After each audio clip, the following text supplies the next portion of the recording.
Hi, this is Mark Graben. Back in 2012, I did a podcast episode with a psychologist and a family therapist, Robert Maurer, PhD. That was episode 153. It's been almost 5 years since the discussion, but I'm often reminded of what I learned from his books and his advice about small change. So I am republishing this from the archives into today's podcast feed. I hope if you're a new listener to the podcast that you enjoyed this discussion. You can go back and visit a lot of the deeper back catalog at leancast.org. So Dr. Maurer in this episode talks about how it's human nature for us to be afraid of change as human beings. Instead of lecturing people to be brave, we need to work within our own limitations. How do we avoid the fight or flight instinct and reaction from kicking in? Well, we start by making change small, and that's a key Kaizen insight that Dr. Maurer is able to tie to the way our brains work. So I hope you enjoyed this podcast. You can now find a PDF summary of the episode. You can find that by going to leanblog.org/153 and following the link to the updated post here from 2017. Welcome to the Lean Blog Podcast. Visit our website at www.leanblog.org. Now, here's your host, Mark Graben. Hi, this is Mark Graben. Welcome to podcast 153 for July 24th, 2012. Joining me today is Robert Maurer, PhD. He is Director of Behavioral Sciences for the Family Practice Residency Program at Santa Monica UCLA Medical Center, and he's a faculty member with the UCLA School of Medicine. And in this episode, we're talking about an excellent book that he wrote called One Small Step Can Change Your Life, The Kaizen Way. Yes, that's right, Kaizen. And it's a topic near and dear to my heart, of course. And I discovered Professor Maurer's book, Dr. Maurer's book, when doing research for our book, Healthcare Kaizen, with Joe Schwartz. And I've blogged about the book. There's a review posted. I'll link to it here in the show notes at leanblog.org/153. And it's really interesting to hear Dr. Maurer write about and talk about applying this Kaizen, continuous small change approach in the realm of therapy instead of the workplace. And he writes about the brain chemistry that causes people to fear change. This is our, if you will, our reptile brain, except when it's small changes. And it's really fascinating stuff. I'm thrilled to have had a chance to talk with him and to share our conversation with you. So for this and all episodes, you can go to leanpodcast.org. Thanks for listening. Bob Maurer, thanks for taking time to join us here on the podcast. It's a pleasure, Mark. Can you start by introducing yourself and your professional background for the listeners? Sure. I'm a clinical psychologist, and I work in a setting that's unusual for psychologists because most psychologists are in clinics or offices, and I work in a medical clinic where we train physicians who finished their 4 years of medical school and are now in 3 years of training to become family doctors. So I spend about half my time in the exam room with the resident, giving them feedback on their communication skills, and then have the opportunity to teach them how to be more effective in their communication. Well, I just wanted to say, from a patient perspective, I think it's great to hear that there's more focus being placed on educating clinicians about communication. Is that becoming more common in healthcare education today? There's a couple answers to that. Within the medical school proper, the undergraduate medical school, it's now become quite common, and many medical schools have actually the equivalent of an acting company where the medical students get to practice on essentially actors that are presenting them with patient challenges, and when they take their board examination, they have to do this in front of what they call standardized patients. So their communication skills is now part of their licensure. And I'm in family medicine, and family medicine is the only specialty in medicine that requires they have this training. There's someone like me at each of the family medicine programs in the United States, so it's part of that unique specialty. So I'm really curious how you first got exposed to Kaizen from your perspective. We think of Kaizen and Lean as being workplace improvement methodologies. You're working with individuals focused on their lives. How did you get started with this? Look, in a very roundabout way, because given this opportunity I have in family medicine, it presented some unique fascinations and some neat, amazing frustrations, because most therapists sit in an office or a clinic waiting for people to create enough pain in their life, run out of excuses, and then they come in kind of late in the process. Whereas the average American is going to the doctor 3 or 4 times a year for relatively ordinary kinds of concerns. So here's this amazing opportunity, Mark, to be in an exam room seeing a patient before they get married and create marital problems, before they have children that they have problems with, before they become depressed. And yet we had no tools on how to predict health in people who were essentially there for brief amounts of time. So long story short, I began collecting studies from around the world on people who were succeeding in their jobs, their health, and relationship over long periods of time. There's about 24 studies that have followed people anywhere from 15 years to 70 years to see, again, what predicts success in all 3 areas of life: health, relationship, and work. And so one day I was reading the newspaper, and there was a full-page ad for the Toyota brand of Lexus. For the umpteenth year, they had won the J.D. Power Customer Satisfaction Award. And I thought, went through my mind, well, maybe metaphorically there's something about building a high-quality car consistently year after year that metaphorically I might be able to apply to human behavior. Excuse me. And so I started to look at the history of Toyota and Lexus, and there's a book called The Machine That Changed the World, I think by a man named Womack, if I remember right. I thought it would be about computers, but as you probably know, it's about automobiles. And in it, he talks about Dr. Edward Deming and the idea of small steps that they introduced in manufacturing in World War II. And that was then Dr. Deming and the concepts of small steps to improve quality products was incorporated into the whole Japanese philosophy embraced by Toyota, etc. So that was how I got introduced to Kaizen, was through trying to see metaphorically if there was something about a quality car I could apply to a quality life. How did you get started with applying these ideas then with patients in the realm of therapy? Sure. In the clinic in which I work, our major focus is, of course, in terms of physical health.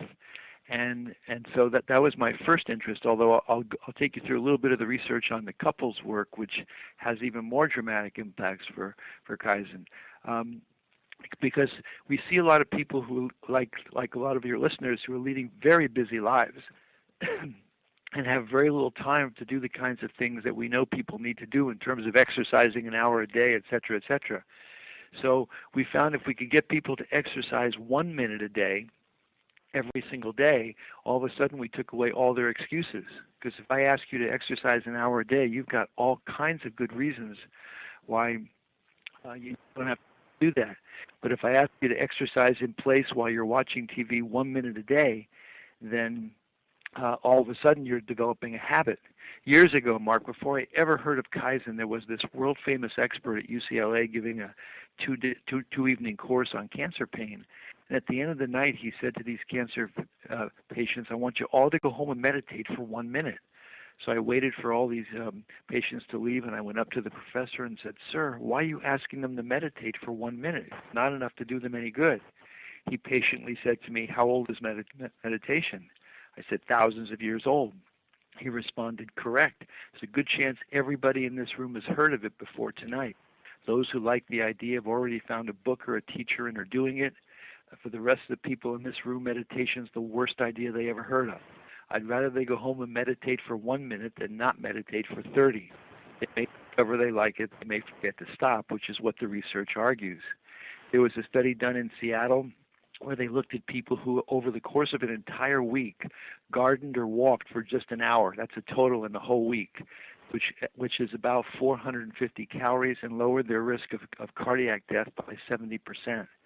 A study in the Journal of Clinical Nutrition a couple of years ago we found talked about the fact if you exercise 3 minutes at a time for a total of 30 minutes a day, but just 3 minutes at a time, even climbing steps in your office building, you had the same reduction in cardiac risk as somebody that was exercising 30 minutes a day.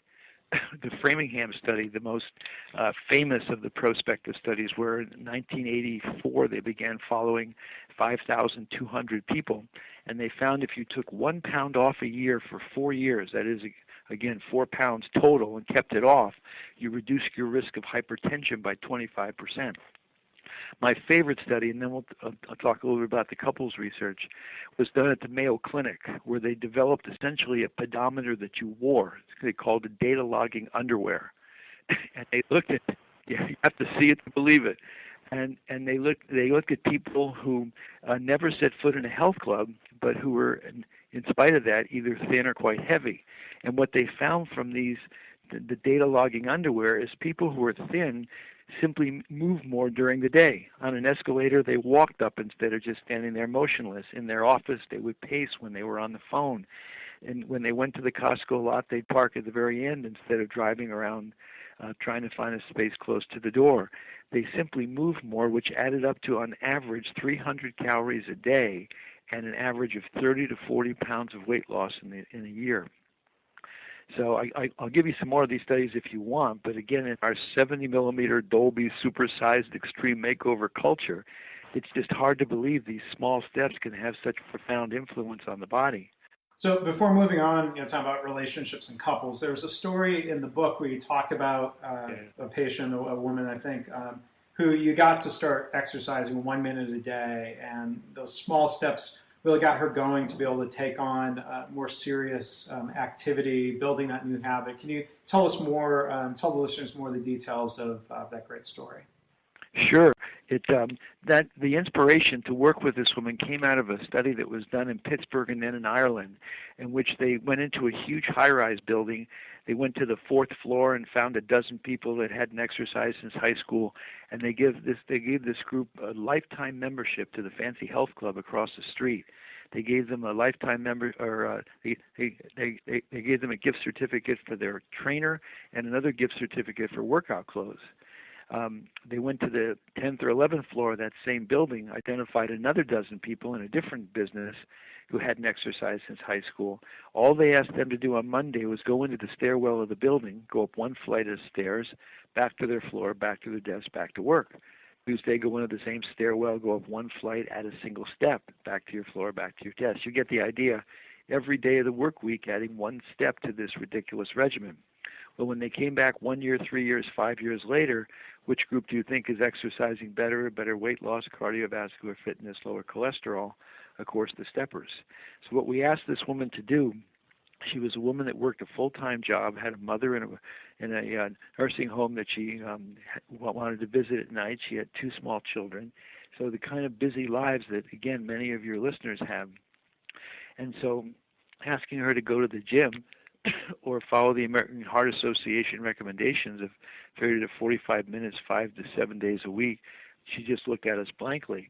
But if I asked her to exercise in front of the TV set, moving as fast as she can, walking in place 1 minute a day, could she do that?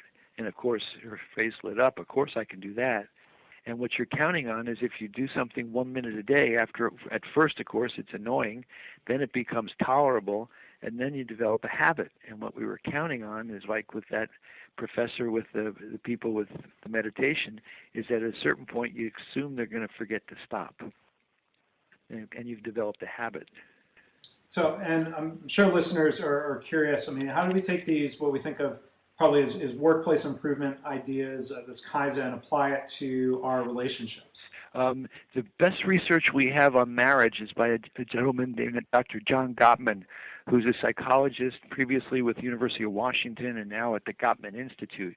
What makes his work so extraordinary, Mark, is he's studied about 10,000 couples over the last 2 decades, and he's a scientist. He's not really a clinician. He can sit you and a fiance down for a 15-minute interview or less, predict the likelihood you'll be happily married 4 years later versus miserable or divorced, ready for this, with 93% accuracy.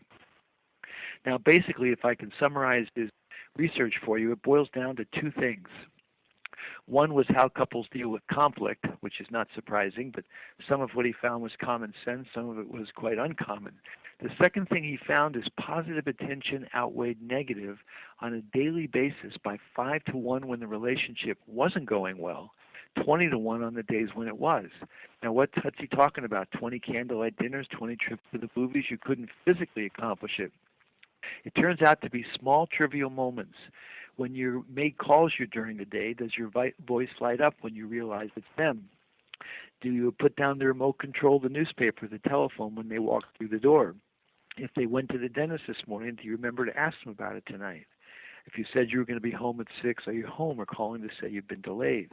Those small, trivial moments accumulating throughout the day were more predictive of success than anything else the couple could do. So it's probably the best example of Kaizen in relationship I can think of. So what we ask people to do who are in counseling, for example, is usually they're going around during the day rehearsing all the arguments they had last night or the ones they anticipate today. We ask them to go through the day thinking 1 or 2 positive things about their mate. And we have evidence it changes your brain chemistry, and it certainly changes how you walk through the door that night. Now, one other thing you write about in the book, there's a lot of really interesting brain science about how people react to change. A lot of times people complain that the people in their workplace, their employees or others, are resistant to change or that they hate change. What is it about our brains that impacts the way people react in these settings? Sure. The thing that makes the human brain so complicated is that we literally have 3 separate brains in our head. And so the bottom of your head, between the bottom of the head and the neck, is a place called the brain stem. And it's the oldest part of the brain. In us, we call it the reptilian brain because from the outside it looks like the whole brain of an alligator. And it does very basic things, wakes you up, puts you to sleep, reminds the heart to beat. Sitting on top of it about the size of your fist is the midbrain, also called mammalian brain because we share the brain in general with all mammals. And it's where all the emotions live and the survival mechanism in the brain lives, which we'll come back and talk about. And then again, to add to the complexity, we have the cortex, which is wrapped around the midbrain, and with it, where all thinking, reasoning, logic, culture, civilization, all the magnificence of being human occurs there. Now, in the bottom of the midbrain is a place called the amygdala. It's about the size of an almond. And the amygdala is where something called the fight or flight response lives. It's basically what we used to call fear. They now call stress. But it's basically the fear mechanism in the body, so that when you stepped out of your cave in the morning with a body that didn't see well or smell well, couldn't run fast, the first thing you did is you became afraid because there were lots of animals out there that used to feed on us. So anytime you enter a new situation, fear shows up. And so if somebody says, well, it's time to join the gym, or a doctor says you have diabetes, you're going to have to change your lifestyle, or you're trying to do anything new in your life, it triggers the amygdala. And so the way Kaizen works, we think, in part, is that because you're making steps that are so ridiculously small, like exercising 1 minute a day, it doesn't stir up any fear. So the amygdala stays quiet. And through the sheer repetition of simple steps, you're building in a habit. The example I love to give in front of a class is I'll draw 2 golden arches and say, what does this remind you of? And of course, everybody in the world gives you the same answer, McDonald's. Now, some of the people in this audience have never set foot in a McDonald's, wouldn't eat a McDonald's, but they've shown you that logo in 15 or 30-second commercials over and over and over again. Watch an hour of Law and Order, you see the same commercial 4 or 5 times. Because the point of the commercial is not to entertain you, it's to build the image and the product into your mind. And repetition, of course, is the best way to do that. So anytime we can get people to do something positive for just 15, 30 seconds at a time, it keeps the amygdala quiet, and then the brain learns a new habit. The bigger the steps you want to take in life, the more it triggers fear, that is the amygdala, and the more you start going into resistance. So that's part of the trick of Kaizen, is the small repetitive steps that eliminate fear and allow the brain to start building positive habits. So then how do we take these ideas and what are your experiences or thoughts about how to apply this to change and trying to lead change and improvement back in the workplace now? Sure. The really important key to Kaizen, and it's not always something that's made clear, because people think of it as small steps, and with the hope of course, reducing the price of the product, et cetera, et cetera. But Kaizen really has two ingredients. It's looking for very, very small incremental steps, but it's also every small step, as Deming talked about, as Toyota talked about, has to be in the service to the customer. That it isn't just can we reduce the size of the package without the customer being able to notice. That's a small step, obviously, but there's nothing about that serves the customer. So it's really anything that is considered waste that doesn't serve the customer has to leave. So it's that service component that isn't always as emphasized. The second is a few other points. One is that when you look at the history of innovation, what you find at least to our surprise, our research team, is that it was very rare that some big, bold step was responsible for the innovation. Whether you look at the invention of the microwave, you look at how Walt Disney got the idea for Disneyland, the credit card. I can give you multiple examples. Each of these things were some small, trivial moment that somebody got intrigued with. The guy that invented barcodes, which, as you know, have revolutionized so many industries, was a guy that was trying to help grocery stores with their checkout process, could not figure out what to do. Feeling frustrated one day, he goes off to the beach, feeling very sorry for himself, sticking his hand in the sand out of frustration, took his hand out of the sand, saw the sand sticking to the grooves on his fingers, and got the idea for barcodes. I can give you two dozen more examples because we have this myth in organizational creativity that if you want a big result, you want an innovative result, you've got to take big, bold, high-risk steps. When there's no evidence that that's the case, often somebody looking at something that at the time seems small and trivial turn out to be something large and profound. So the other thing that we see in hospitals all the time is, as you pointed out quite correctly, every hospital in the country is now investing millions and as a society billions of dollars in electronic health records, and there's many advantages to them.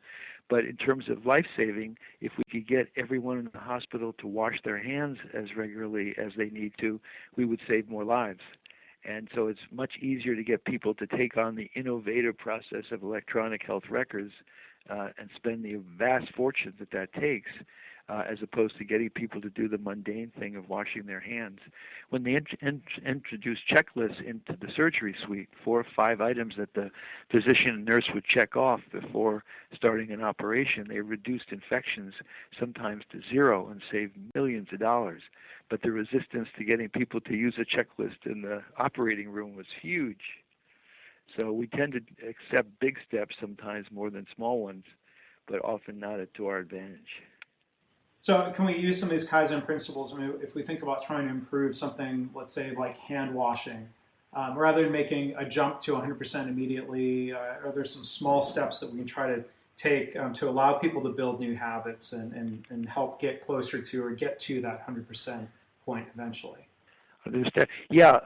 In fact, there's a couple wonderful books that look at this whole idea of how to apply small steps in social environments. One's called Switch, and the other's called Drive.